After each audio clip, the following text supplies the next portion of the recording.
Thomas the Tank Engine has worked his branch line for many years and knows it very well.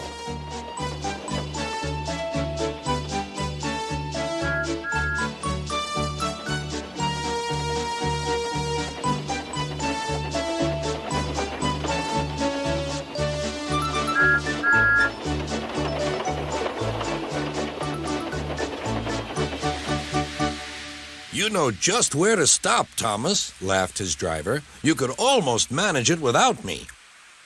Thomas had become conceited. He didn't realize his driver was joking. Later, he boasted to the others. Driver says I don't need him now.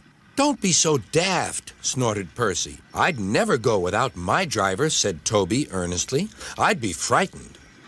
Huh, boasted Thomas. I'm not scared. You'd never dare.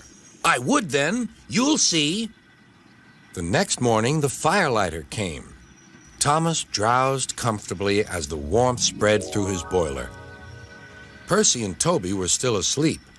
Thomas suddenly remembered. Silly stick in the muds, he chuckled. I'll show them. Driver said I could manage without him. I'll just go out and then I'll stop and wheesh. That'll make them jump. Thomas thought he was being clever, but really he was only moving because a careless cleaner had meddled with his controls. He soon found his mistake. He tried to wheesh, but he couldn't. He tried to stop, but he couldn't. He just kept rolling along. He didn't dare look at what was coming next. There was the station master's house. The station master was about to have breakfast. Horrors, cried Thomas, and shut his eyes. The house rocked, broken glass tinkled, plaster was everywhere. Thomas had collected a bush on his travels. He peered into the room through its leaves. He couldn't speak.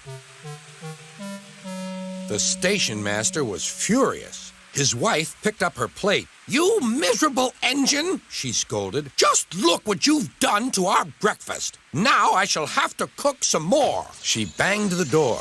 More plaster fell. This time it fell on Thomas. Thomas felt depressed. Workmen propped up the house with strong poles and laid rails through the garden. Then, the Scottish twin engines Donald and Douglas arrived.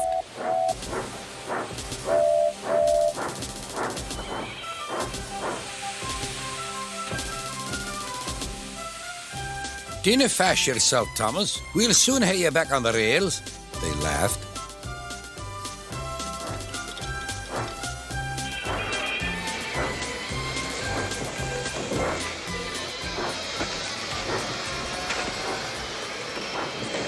Donald and Douglas, puffing hard, managed to haul Thomas back to safety. Bits of fencing, the bush, and a broken window frame festooned his front, which was badly twisted. The twins laughed and left him. Thomas was in disgrace. There was worse to come. You're in a lot of trouble, Thomas.